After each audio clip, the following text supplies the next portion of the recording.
Welcome. The purpose of this video is to walk you through how to use menu selection A3, which is your hold queue status. I'm going to start by going to point of sale, menu selection A, and then number 3, hold queue status. I'm going to type in my clerk code.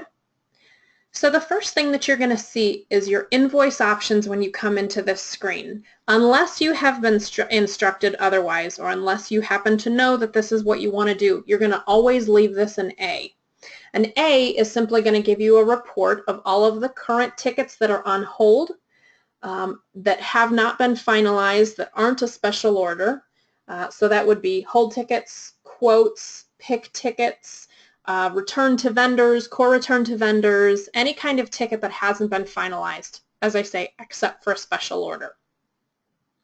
People use this all the time to see the tickets that are on hold that have been created by a certain clerk, so that you can bring those back to the clerk, have them follow up with the customer, see if the customer is going to buy the items, or release those back into your inventory, especially on those systems where inventory is being affected when you put a ticket on hold.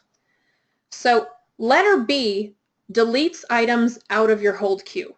We have customers who want to delete items after a certain number of days or weeks.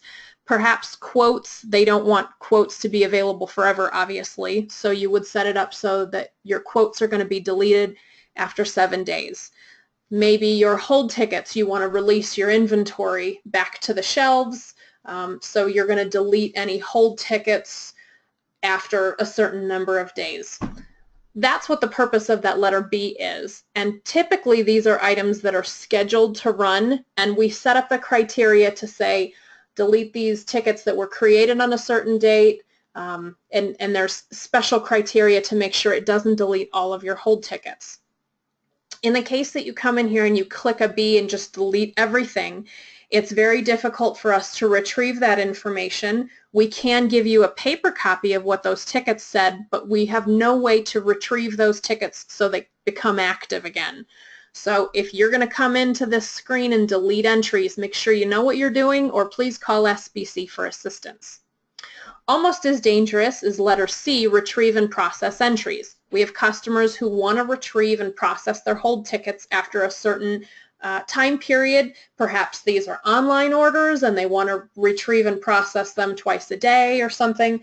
So there are real reasons that you would use the retrieve and process entries, but you don't necessarily want to go in and retrieve and process everything that's in your hold queue.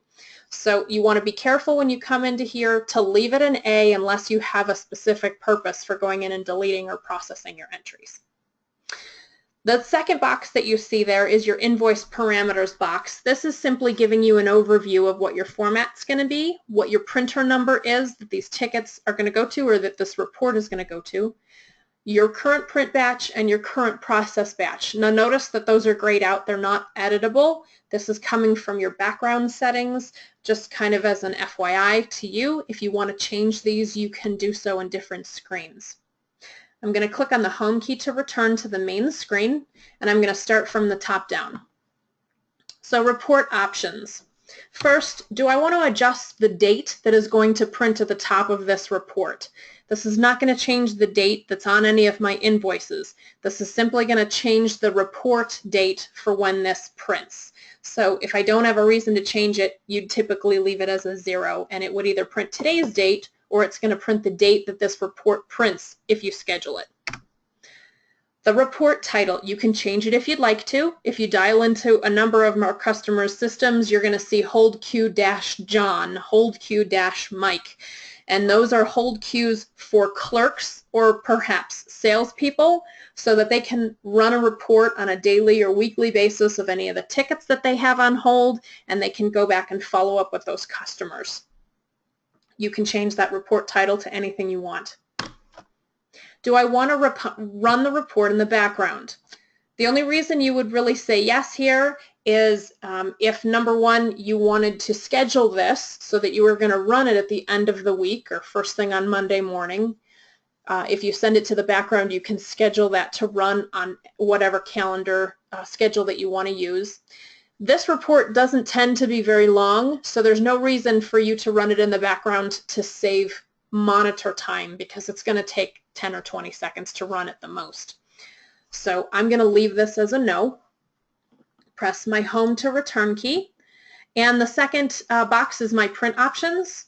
So if I click on my output to, I can print it to paper. I can print it to my screen. I can save it as a PDF or a text. I can email it to someone, or I can choose none. None is really used when you're deleting or processing those invoices. So unless you have a reason to choose none, I would say that a paper copy or printing to your screen is the smarter way to go here.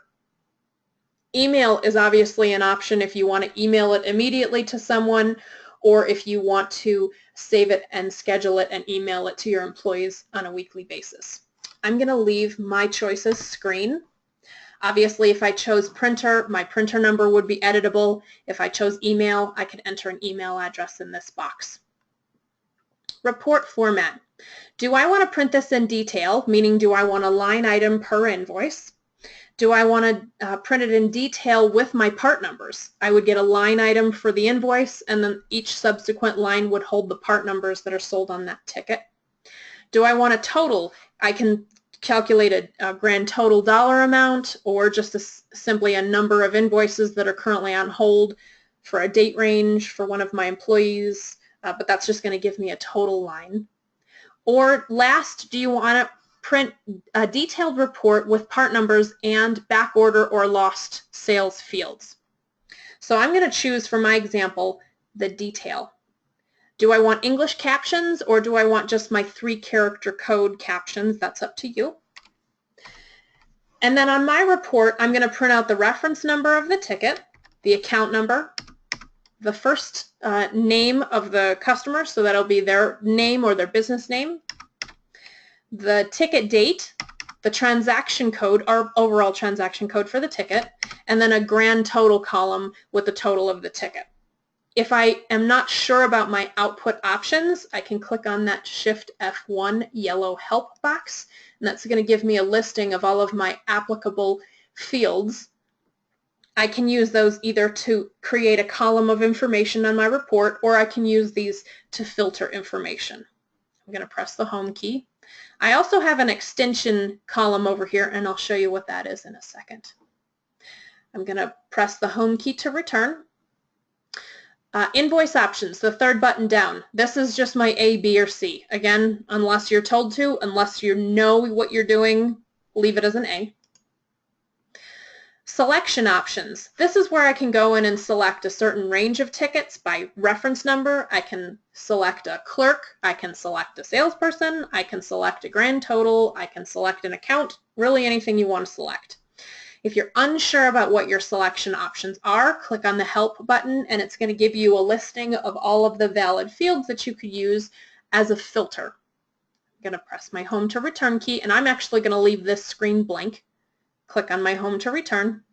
And then in calculation options, I don't know what you would want to calculate within the invoice, but perhaps I'm going to use this to total a listing of all of the grand totals of my ticket, so I know how much in dollar values are sitting on my hold tickets that my employees need to finalize. So I'm going to extend the grand total of each ticket by 1. What that does is it gives me a column of my grand total per invoice, and then on the far right at the bottom it's going to give me a total of all of the dollar amounts for each invoice totaled together so that I can go back to my employee and have them finalize some of these invoices. Treat negative extend by values as a positive, a negative, or a 0. This box is going to allow me to deduct the grand total because I'm totaling my grand total on the left. It's going to let me deduct that from my total value of inventory that's allocated to my customers in the case that I have a return or a credit in my list of held transactions, and I'll show you that in a second. I'm currently going to choose that this is going to be negative so that it's going to subtract from my total dollars so that I know exactly what the inventory value is of my allocated inventory for this, for my hold list. I'm going to click on Home to return. I can save this if I want to. I can press the Enter key or press the Escape key to get out, and this screen works the same as the rest of my report screens, so I can always save my parameters if I want to, or I can use the yellow help if I need assistance at this point. So I'm going to press the Enter key, and it's going to list for me my reference number, my account number, my sold to line 1, so that's the name of my business or the name of my customer, the date the ticket was created, the transaction code, the grand total, and then my grand total extension is down here on the right.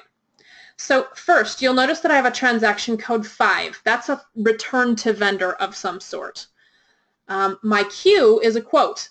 That is probably not affecting my inventory unless my system is set up that way, which you would know the answer to that question.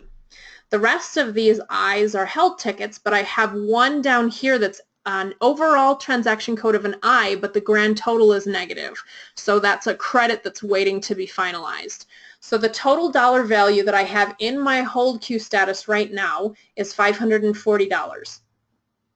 Perhaps I want to only show the I transactions. I'm going to escape here. I'm going to go back into my hold queue, type in my clerk code, again leave my choice as an A. I'm going to click on the selection options, and I'm going to put, I only want to see transaction codes that are an I. I'm going to press my home key and my enter key. Actually, I'm going to change this real quick because I think that it's set to a positive. Yep, I'm going to change this to a negative. Home and enter. And now you'll notice that my grand total has changed because I don't have that return to vendor type ticket and I don't have my quote in this list. These are probably the biggest culprits to what's affecting my inventory because these are hold tickets for my legitimate customers. I can make telephone calls to them at this point, determine whether or not they want to go with these tickets or not. Perhaps I print this out on paper and hand it to my employees so they can pull up each of the references, go through the invoice with the customer and determine whether or not they want to go with these purchases.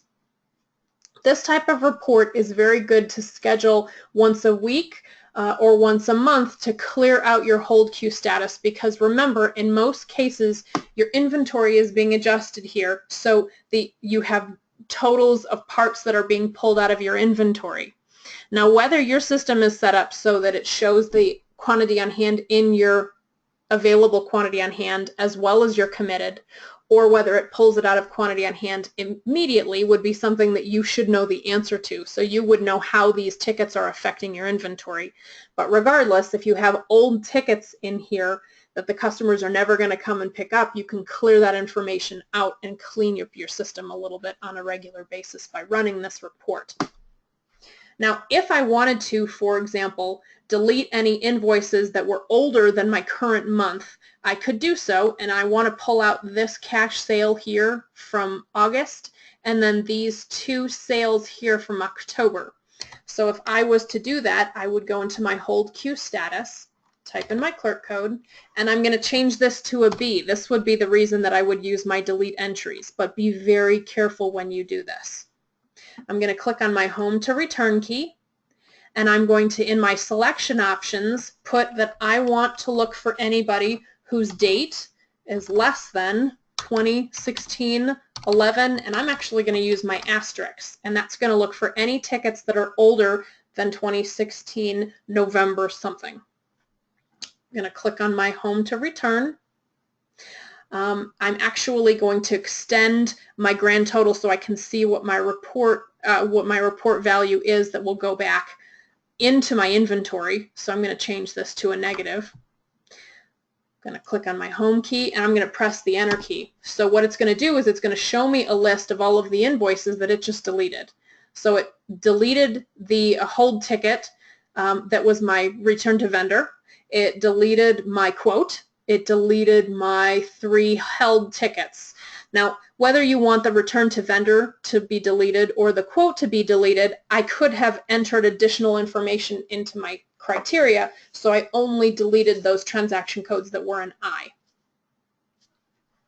I'm going to press my escape key and I'm going to go back into my hold queue, and I'm just going to run this to paper, and you'll notice that now I just have those invoices from November. Now, in this case, I didn't tell my grand total that I wanted to subtract the $32. I left it as positive, so it's adding it to that total. So you have to keep those kind of things in mind when you're doing these kind of reports. But hopefully this will help you to clean up your allocated inventory so that you know exactly what parts are going to go to customers and what parts can go back onto your shelf so that you can sell them in the future. If you have any questions on any of this, please call SBC at 800-829-4722 or send us an email at sbctraining@autolog.com. Thank you for your time.